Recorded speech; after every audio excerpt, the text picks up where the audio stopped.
Welcome to another edition of Tuesday's Tidbits, where we make tax and accounting simple.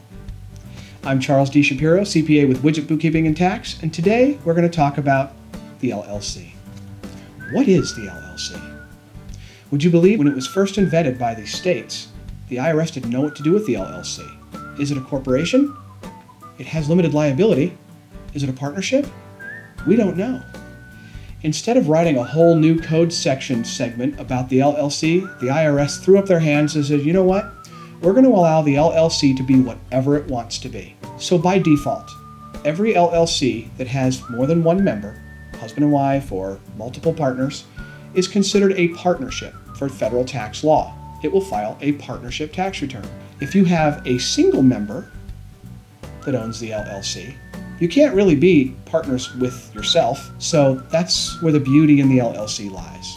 The single member LLC is completely ignored for federal tax purposes.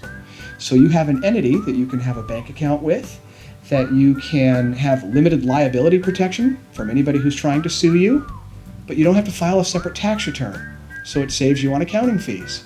The LLC's activity would go directly on your personal return, depending on what activity, Schedule C, Schedule E, but it's a great way to get your liability protection and not have to pay for an extra tax return. But it goes even further.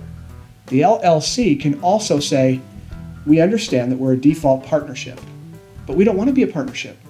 We want to be a subchapter S corporation. The LLC can file Form 2553 with the IRS and say, IRS, no, we do not want to be a partnership.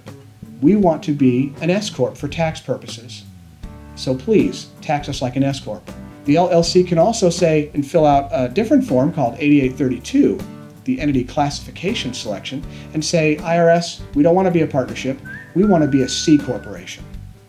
Now, I don't recommend C corporations a lot, but there are certain circumstances where you might want to be a C corporation. The LLC is a very flexible entity. It's a great entity to get started because it can be ignored in the beginning and then elect S later when profits start to materialize. And that, my friends, concludes today's tidbit.